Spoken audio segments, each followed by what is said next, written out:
see on the arithmetic nature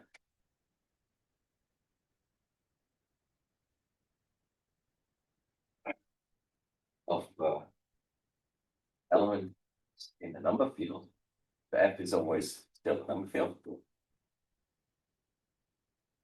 So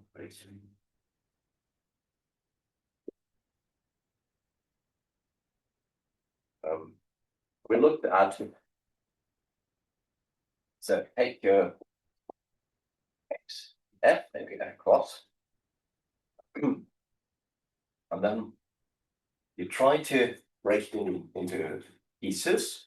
And here the natural thing was to first map it to the principal ideal that it generates in F, and then this is decomposed into a product of prime ideals, the I to the AI, find out such product. And prime ideals.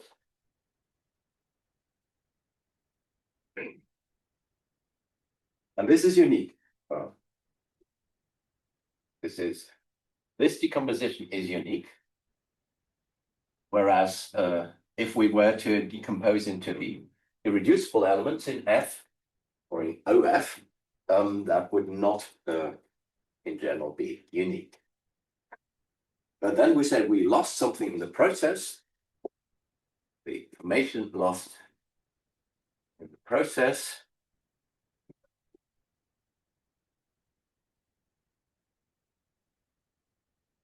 On the one hand, the ambiguity that we measured is somehow pushed into a different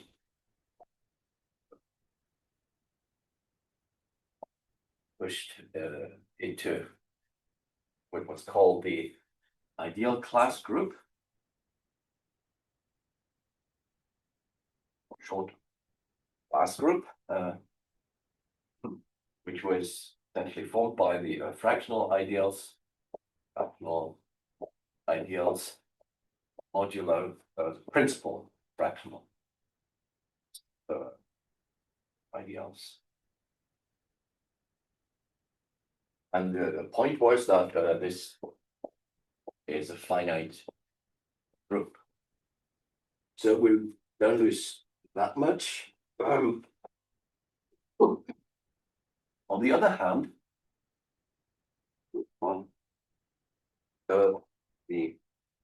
the other piece in the process was that ideals are somehow blind to units,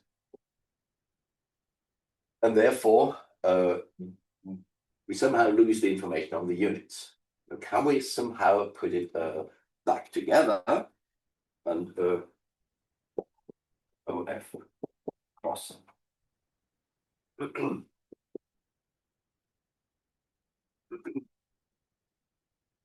For instance, one can now say the fundamental sequence of algebraic number theory, where you map F cross via the map essentially that we use here. So kind of divisor class map, and it goes to this group. I haven't really given it a name, the fractional ideals, but we can identify it with a direct sum over all prime ideals, non-zero. Each one gets a copy of Z. So that corresponds to the AI here.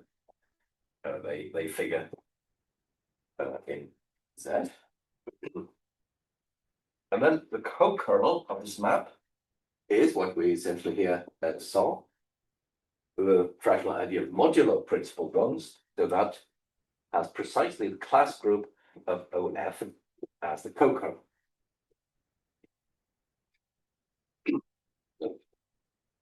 Zero. So this is a co-kernel of this divisor.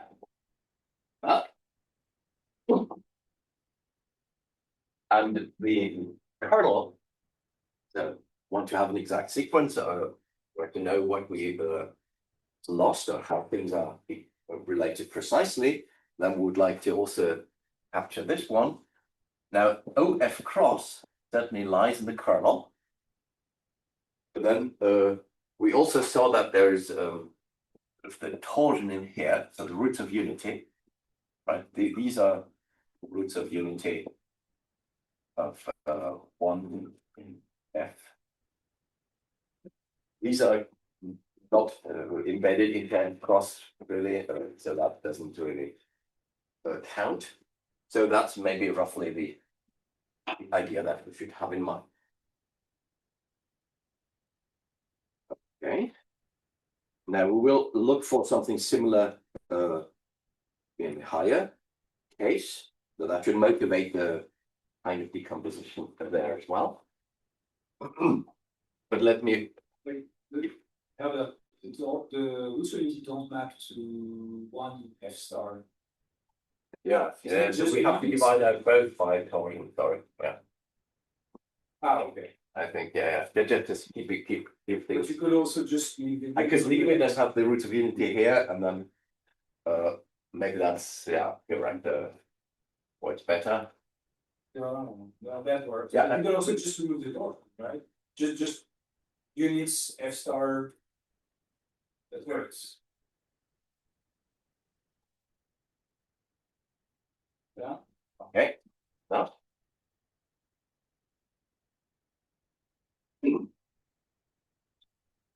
But then I mentioned that the units have a specific, the roots of unity, they have a special role. So I want to emphasize that. So either way, it is, yeah, you're right. Thank you.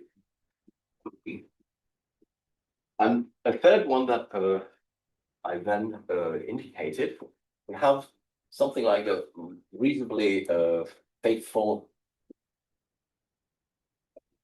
almost objective representation of our units. So this is OF star. And the space in which we represent it is the logarithmic space, or logarithm of space.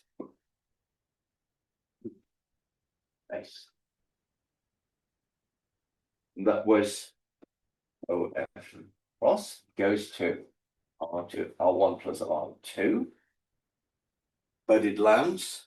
So the point was the image of OF, we called it phi, I think. OF cross is a lattice, but not a full rank, but it's a full rank in 1 dimension lower of full rank in a hyperplane. The hyperplane was simply given by the sum of the coordinates equal to 0. It's a very, very natural, or reasonably natural thing to land in. Sorry, say the map here again in the next sentence. This one? No, this one or that one. So F goes to essentially, so X goes to, in the decomposition here, to direct sum of all the AI. Right, AI or AP, maybe I should say AP. For each P we get that, and most of them will, I mean, almost all will be 0. But then finally many, that's why we have a direct sum and not the direct product. So that's an AP, so an element in Z. And then we said the quotient of all the fractional, any fractional ideal can be kind of given as product of prime ideals. And then you divide out by, and that then is represented by. Yeah. Yeah, other questions?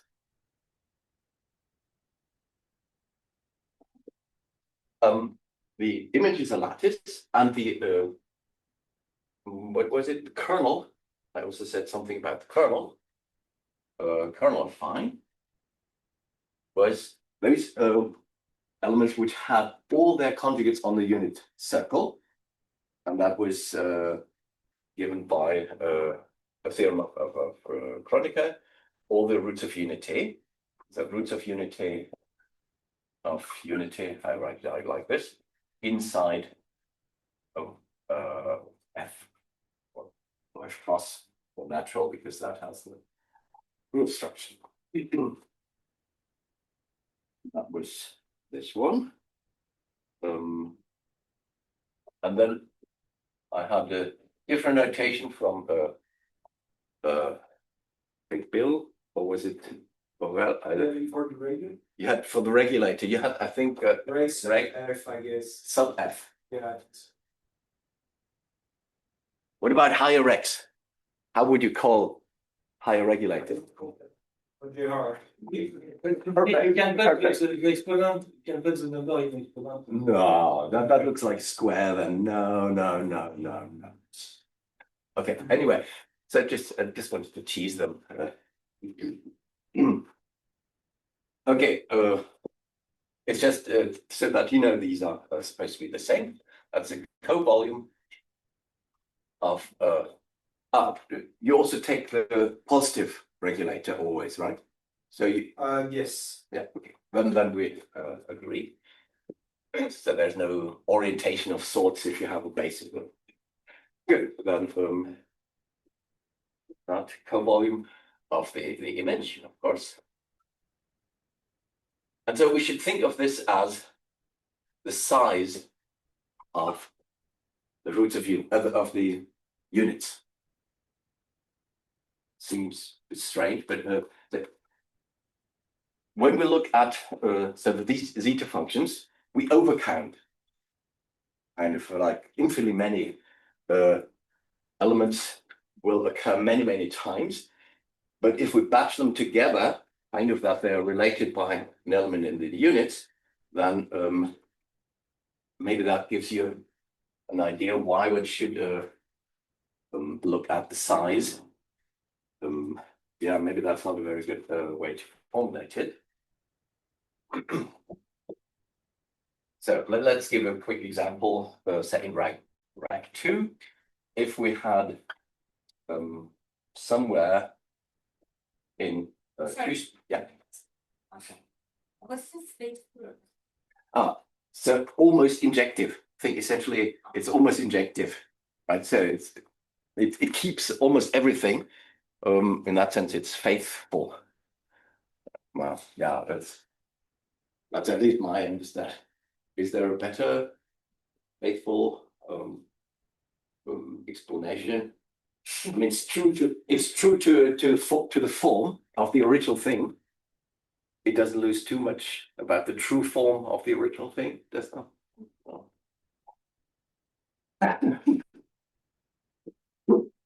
So is there a reason to call them faithful or they're Yeah, the kernel is a torsion unit. Yeah, because the kernel is rather small. That was If you want to remove the reasonably, you can quotient OF star by the torsion unit. okay. Then it's actually faithful. It's really into.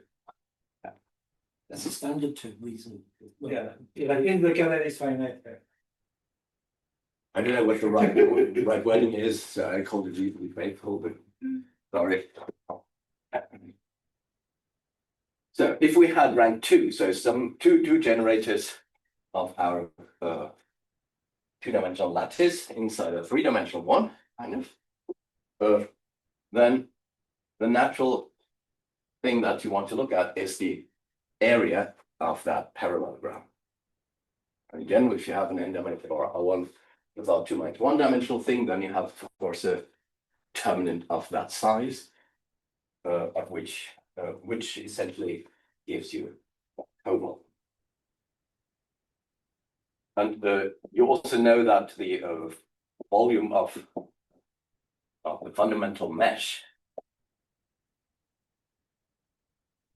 like this one, is given in terms of a determinant. Does that ring a bell? If we call that V1 and V2, then the determinant of V1 and V2 is just this.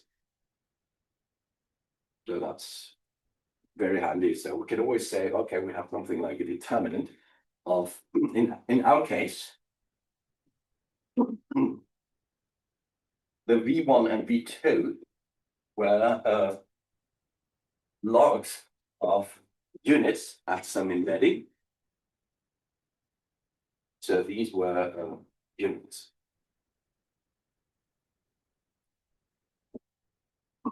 So we get the determinant of logs of units. Yeah, unfortunately, I'll try to recycle.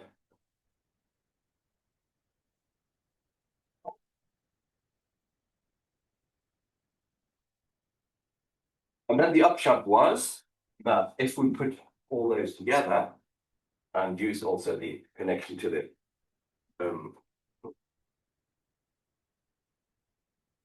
zeta value,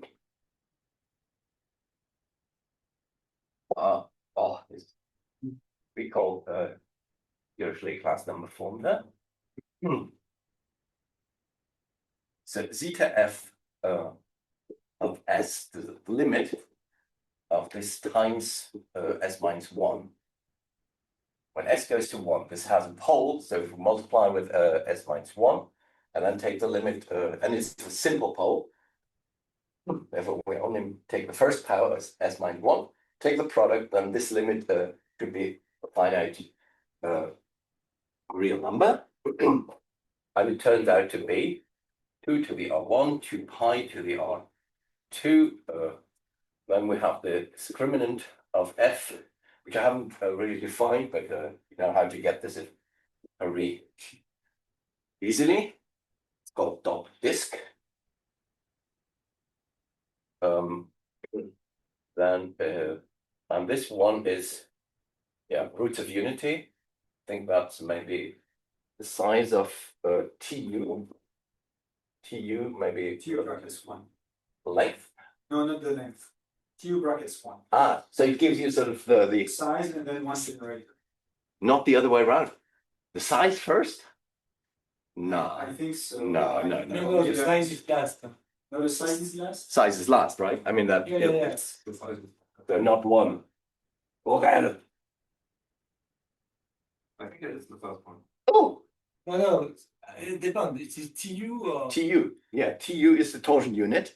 so the only one torsion unit. Yeah, but you want the element first and not the size. I mean, not its order. No, it's the order first. Yeah, it's the order first. Yeah, it's what I said. Who organized that? Not me.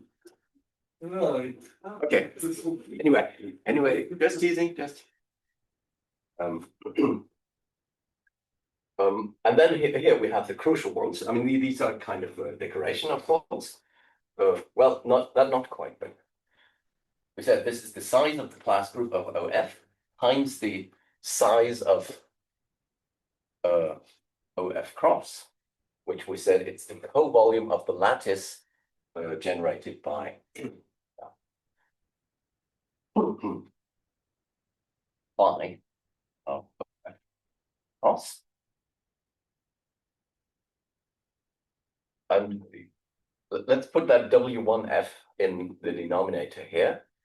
So this is kind of fudge factor, and this one is a bit more intrinsic. So I take the co-volume, and then we have an overcount if we have more roots of unity, and that's why we kind of divide by the size of OF cross torsion. Right, and that and the. But now we have the functional equation. Hecke, 1917, I think I mentioned that. Then you can rephrase it, and it's much neater. You can say I f star as if f star at -1 is equal to minus at from 1 to 0. We have size of class group OF times the size of our units. Yeah, this co-volume thing. and we divide by the size of certain number there. And I'd like to rephrase it because I already indicated that yesterday. K0 OF, K1 of OF are related to these objects. So here we have the component Z and the component class group OF. And here we have essentially just OF cross. So let's rewrite it as this is the size of K0 OF torsion.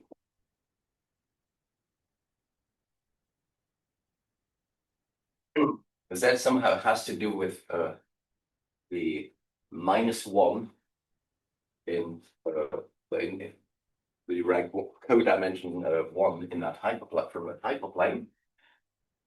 So we take the torsion here, we take K1 OF torsion, and here we take K1 OF. So whatever that would be, well, it would be called a regulator map that sends K1 to the left.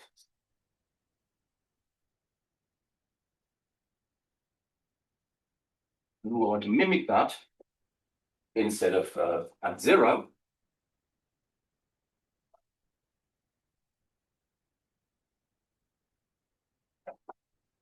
Can I ask a question? Can we find similar, if conjectural, statement that we can corroborate numerically, or say F star, same idea of -1, and what would be the corresponding notions there? And maybe the equality is a bit too adventurous. So one typically says up to non-zero rationals we want to identify it, but then if, well, certainly with the co-volume, and then if we're really adventurous, then we also guess that these numbers should make sense in terms of group orders via tables. Yeah. If I say something up to non-zero rationals, what information? The co-volume. It's like the determinant of the regulator of the units, right? So the logs of the units. That's a non-algebraic number, non-rational, and we expect it to be transcendental. And if you have a determinant, then yeah, you get lots of transcendental numbers altogether. Yeah, but good point. So the crucial bit is this one, that the special value, these are called special values, special L values or special eta values, L values more generally, that these are reflected in somehow in the image of a K group. And then if you're adventurous and try to pin it further down, where much less is known, then you try to interpret these numbers, not just as rationals, but as integers, as group orders. So that's the big hope. One question. Yeah. So this is for K0 and K1 on this formula. So This is for K0, K1. yeah, there are like other kind of arithmetical functions and function for higher K groups. It's the same L function as for so Riemann zeta and then generalized Dedekind zeta. It's the same zeta function, but you evaluate not at 0 or 1. You evaluate at higher values, like -1 or 2. By the function equation that corresponds to zeta f of 2. Okay, So here we have 0 and 1. again, we have this this is the limit of something. Based on the Yes, well, this is the star means the first non-vanishing coefficient in the Taylor series expansion at some point. So it vanishes to a certain order, and this this vanishing order corresponds to a group that has precisely that rank. So the vanishing corresponds precisely to a group. So it's really strange. You have the zeta function, you extend it to negative integers, and at some of these integer points, it vanishes to a certain order. And you should think maybe of some kind of overcount. And this overcount comes from taking all the elements in some R-dimensional or rank R group. You sum over all these, and that forces the zeta function somehow to vanish to that order. So it's always paired in this amazing way. So that's part of like Bailenson's conjecture. So rank's also related to. The rank, yeah. So, good point. So what is the rank? We never checked. Okay, the rank considerations. What was the rank of OF cross? OF cross by Dirichet's unit theorem, we know the rank. You know rank.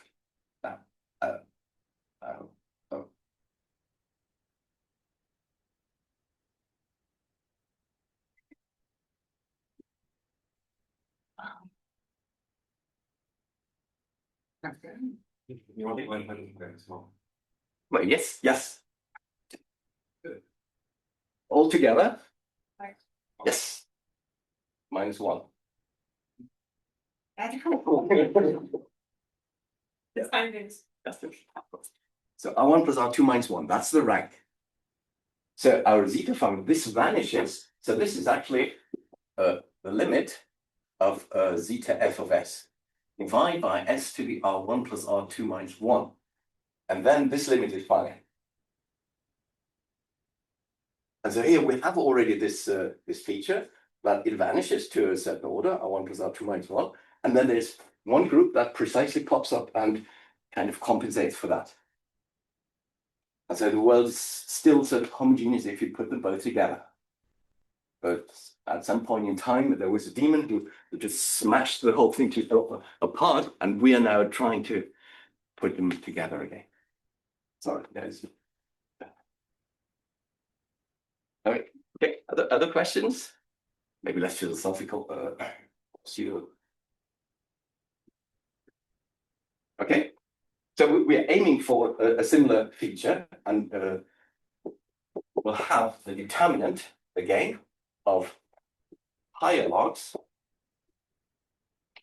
Right, well, our thing was determinant of a log of a unit, so we want of a higher unit.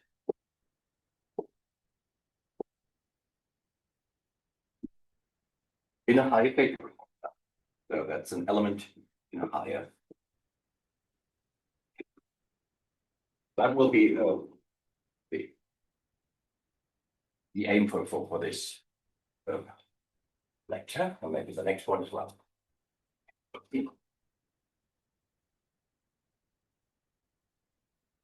Now, I think I already indicated what one should expect, at least in the first approximation, maybe by a power of 2, is the size of K, instead of K0, they always come in pairs, important thing. K0, K1 somehow belong together. K2, K3 belong together. K3, K4, K5, and so on. So here the next stage would be K2 of OF. And we don't even have to take the total, because there, this we know from yesterday, Garland proved that this is finite. That's fine. Then in the denominator would be K3 OF, the higher subtorsion. So the torsion part of K3 OF, whatever that is, which we haven't introduced. And here we want co-volume of K3 OF. So that is, we will try to find a substitute for this one, because I don't think you want to necessarily see the definition of the K group. I can give it, of course, in one nutshell. So it's pi n of the classifying space of the limit of all GLNs stabilized inside each other with a plus construction, which takes the space without the plus construction and adds 2 cells and 3 cells so that it becomes an H space.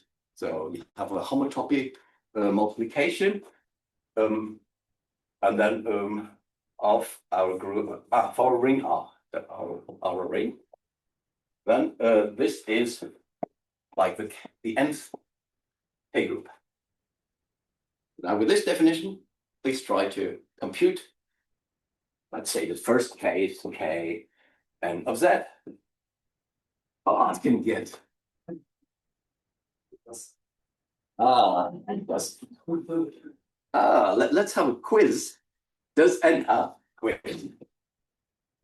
Do you happen to know famous K groups of Z? So let's take n here, K n of Z. Just whether you've heard of it. N equals 0, 1, 2, 3, 4, 5, 6. Let's see. Okay. So, do you have any of Zero. K8 is zero. K0? K0 is that. Good.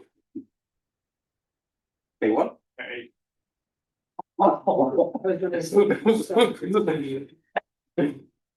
Trying to show off here. Yeah, okay. It's not in my list, sorry. Yeah, no, very good. So the most recent one is K8 of Z, is 0. And one of the people who is involved, actually 2 of the people who are involved are part of the cogen. So we should celebrate. So Philippe and Mathieu, they were part of the story. Okay, K1 maybe. Let's start. That's not 2. So.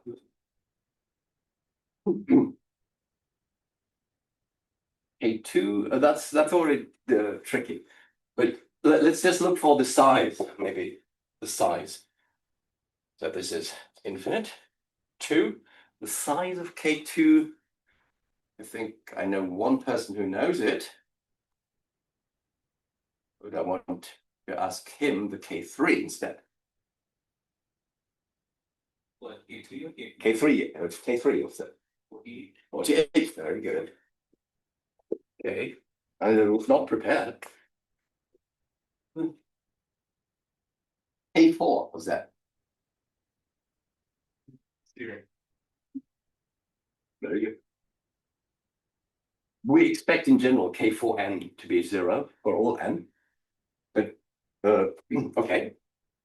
K5.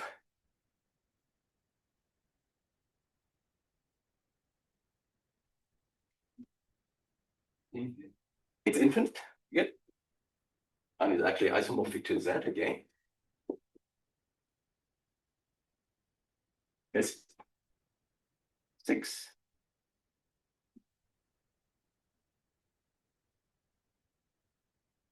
Zero. Yes.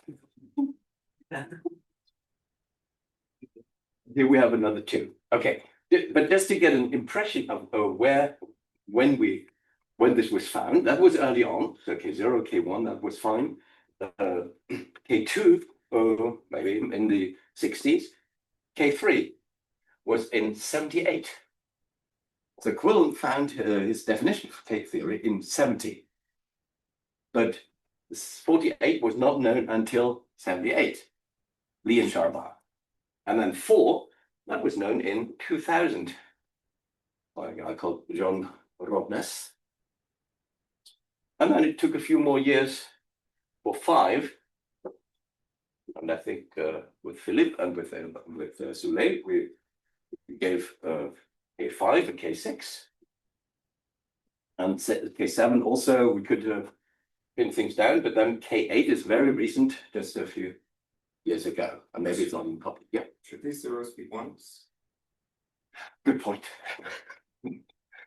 So 0 is the group, and 1 is the size.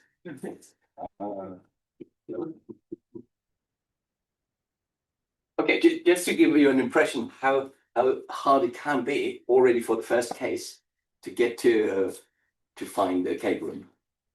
So then you hopefully are more appreciative of the efforts that have been thrown in since. Are there rings that have easier K groups than that? Or Not real. Well, yes. Well, not easy, but better known, because Quillen gave in the course of his definition, he proved the structure of finite fields, the K groups of finite fields, which is a sort of cyclic of certain order that's easy to express in terms of n, an, and the size of the field. Herbert's. Yep. All the K groups are Q easier than the ones with the. No. Or in K2 is awful. Okay. So, okay, K2, what, so let's go for K2, right? So we need to know K2 and K3. K3, K2 for a field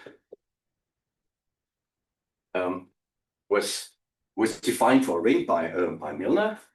But then Milner wrote in his book that it has a beautiful good presentation. K2 of a field can be written as following: F cross, tensor F cross. So this is a bit what it's already gone, like this fundamental sequence that I mentioned. And we would like to have some similar sequence there, and you divide out by an ideal, or rather a subgroup generated in this group. So this is a group, and we'll see in a second how to deal with that. It's a bit counterintuitive, so it's good to have a few examples first. So it's maybe different from 0, 1. So this is a reasonably nice looking presentation. What does the tensor mean? So over Z, and essentially tells you it's sort of bilinear. The linear in each of the two factors. So how to compute there in A2 F. So instead of calling elements, so here we would call them A tensor B, but then in the quotient, so that descends in the quotient to a brace of A and B. These are called Steinberg symbols. It's simply sort of the same element as A tensor B, but viewed in the quotient, right? From real modulo these basic generators and all their combinations. So then I reduce the brace notation, and we have A1 times A2 comma B. I need to get used to having we write it, the group structure in F cross tensor F cross additively. So we have a plus, even though we look at the multiplicative group. It's a bit confusing. So you have the symbol A1 comma B, symbol, and you also have A2 comma B. But you're essentially allowed to break them apart if the second one is fixed. And you just put a plus. I think in the early days of K theory, they had this also written multiplicatively, and it just went a bit out of hand. So you could, of course, choose to write multiplicatively, but then I think it's clearer this way. So then we can ask, and the same is true if you swap the roles of left and right. I'm not writing here, but what it is 1 comma B. Then we can figure that one out now, because we can write 1 as 1 times 1, and then use the rule. Get 1 comma B plus 1 comma B.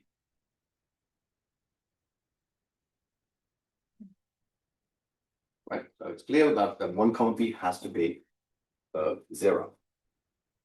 The only way in which we can make this work. What about minus 1 comma B?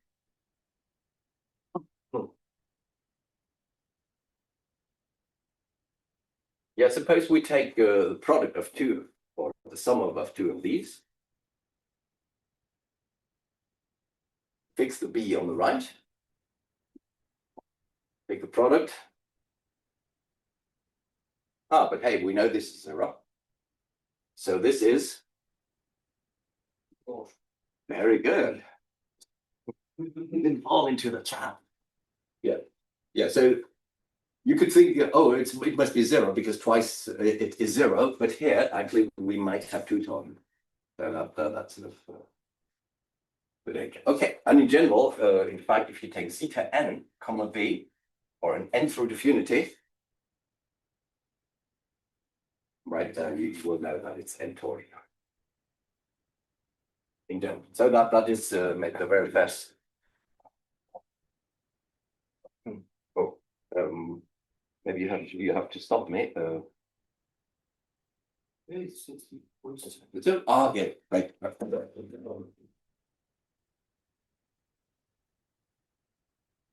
You have the 5-minute tag now. No. What's that?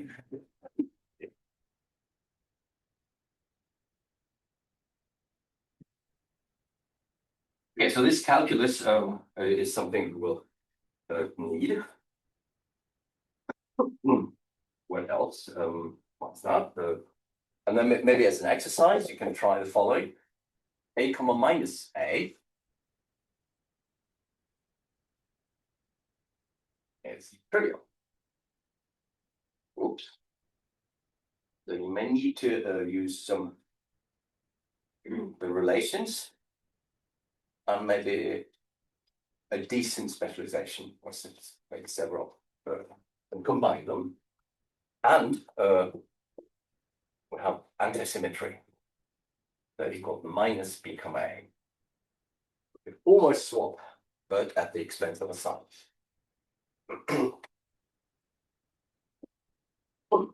Okay, now the problem is we cannot use K2 of F because kit is too big.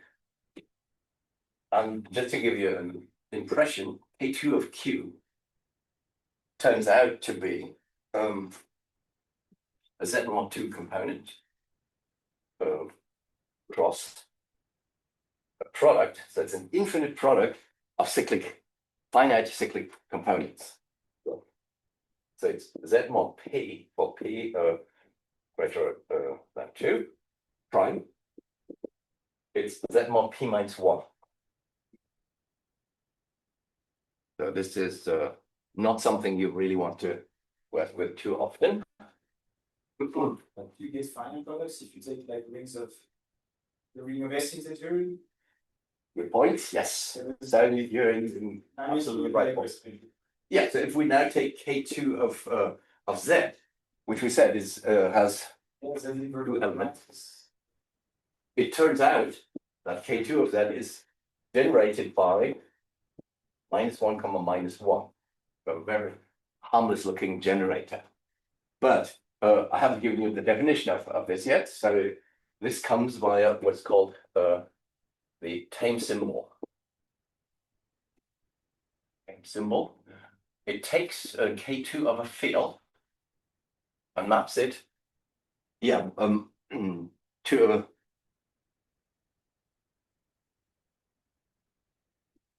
for each prime. Let's say we take again, make the product over the primes P. The prime ideal in this case, general prime ideal. You have OF modulo the prime ideal. We always know that this has a specific structure. So prime ideal in a number ring is maximal, is the Dedekind domain, right? And therefore, maximal ideal. If you take the quotient of the ring by maximal ideal, the structure is. Who thinks? Just give me a thumb up. You seem to know. The quotient of a ring by maximal field. by maximal field. Yes. Okay, everybody knows it. Okay. So here you have fields.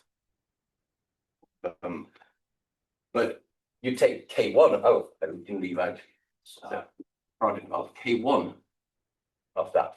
Yeah, star is how we can interpret, but it's important to leave sort of the K's in order together. We will have similar like localization sequences for other K groups. You go down in index 1, but then you go to these residue class field that they're called. Okay, so this is of course nothing else but, as you said, the units in there. And now we can ask for the kernel. And that's the definition. The kernel of, but I haven't given you the map. What could be the map? It's the tame symbol. And it's sort of a product of individual ones. Let's say tame P. It's for a fixed one, and then just take the product of all these. And tame P will be a prime of what is a general element A comma B, right? Well, it's not general, it's sort of a general generator. And Does this it belong exactly? That it will also belong to a long exact sequence. That's okay. Yeah. And here we can make it very explicit. So it's the power of -1 times the power of A divided by the power of B, and viewed, well, we should work mod P, as that's here. So how do we get something finite? Because A could vanish, A could lie in P, but B could not. And we want something in K1 of that, which is the units. So we want a unit here. How can we tickle out from two elements, some of which may vanish to a certain order, and the other one may vanish to another order? Suppose A vanishes to order 5 and B vanishes to order 3.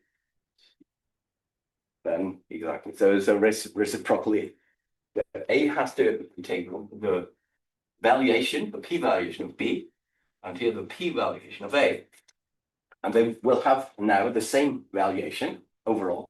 So therefore, if you take the quotient, it must be finite, meaning not zero, not infinite, not 0 mod p. And not, so 1 over 0 is not there either. So that's sort of the simple, and here you take the product of these two valuations again. A VP of A and VP of B. And with this definition, you can try to compute A2OF, and you don't want to do it by hand again. So luckily, lo and behold, someone else from the related to cogent and the also from Bordeaux, it's Karim and Amas.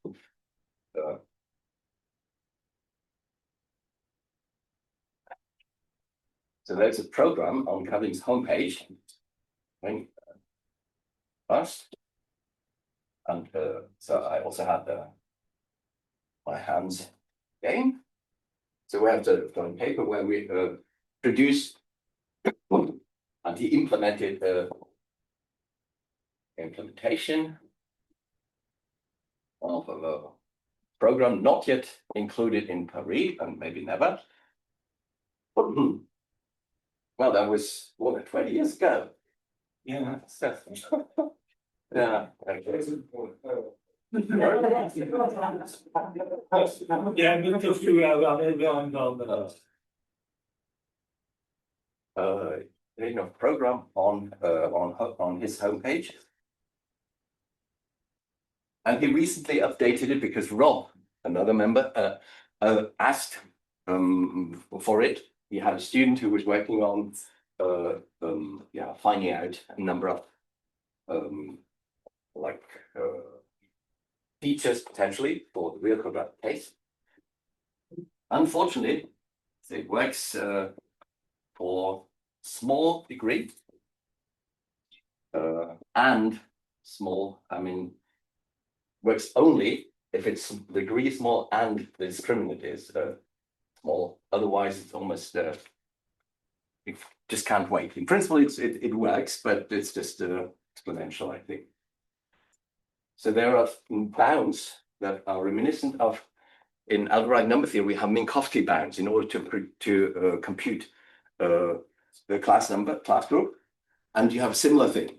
But here you have a tensor product, and so it's a bit more complicated. So it's the interplay between the two tensor components is also have to be something that you have to get under control. Luckily, Tate already gave an outline, so we could implement what Tate already indicated. It was not obvious, but still now it works. And at the time, you had sort of papers one by one. People proved that one of the fields, one of the quadratic fields, had this in this K2 order, and we felt that this was a bit overdue to have a computer program. Okay, that was this one, and the next group that I would like to introduce, but maybe I'll just indicate before the break, that there will be an explicit form of K3. That we don't need to go to the homotopy groups of classifying space, blah, blah. But K3 was found by Spencer Block. And that's the game. And that was in 1978, or at least that's when his famous Irvine lectures were distributed. They weren't published until 2000.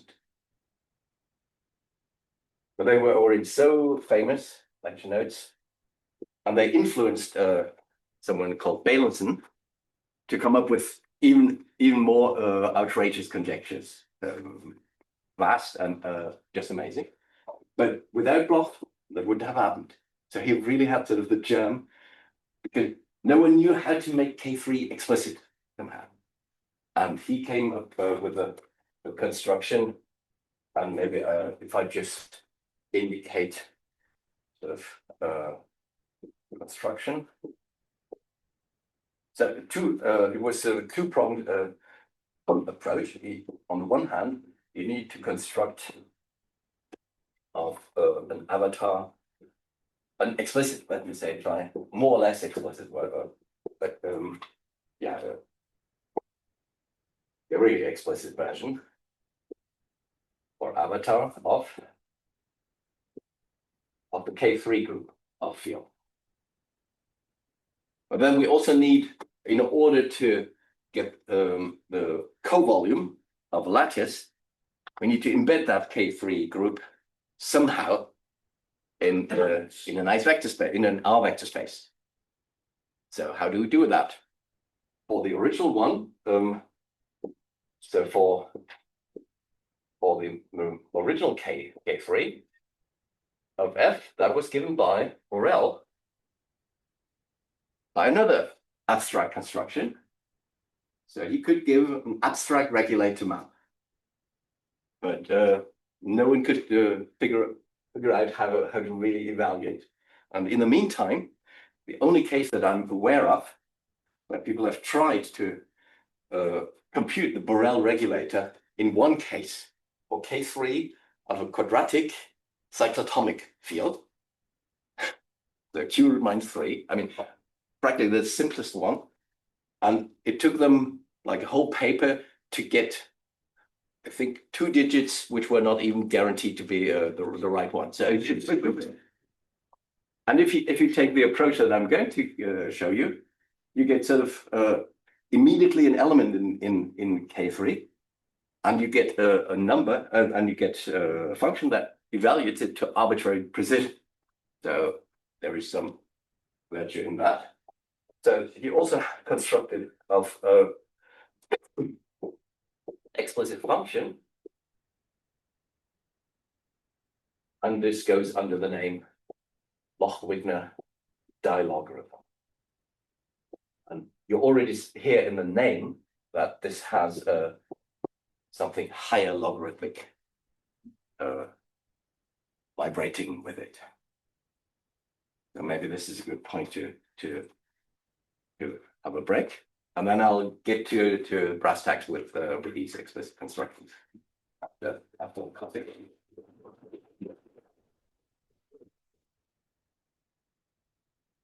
Any questions? So yeah. Yeah, of course. I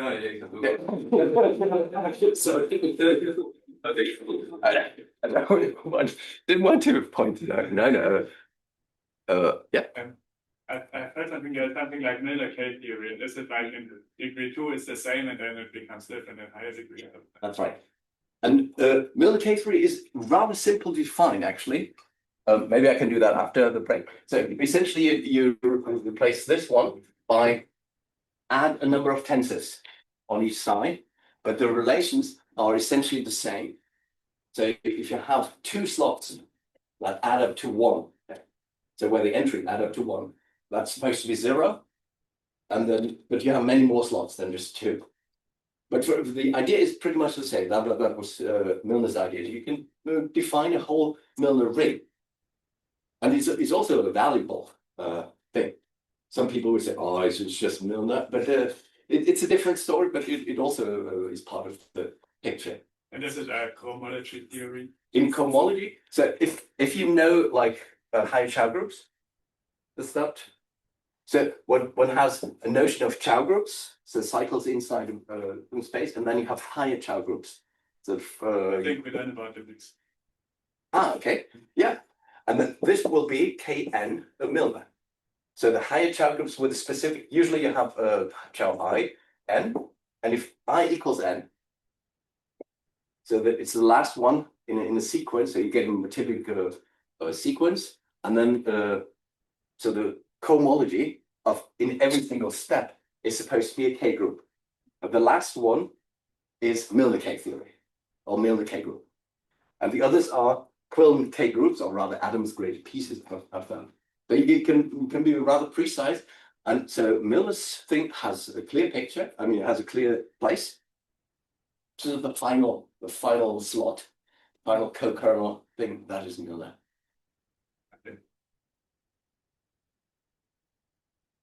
You already. Yeah. Other questions? Or maybe over tea, over coffee? Yeah. So where is it?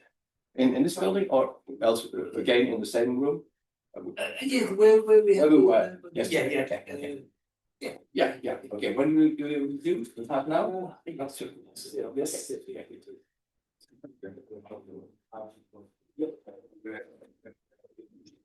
Yeah, so you all street times story. Yes, so you can use it, you have to use your back of it. Just do the research. Oh, what? Oh, so it's always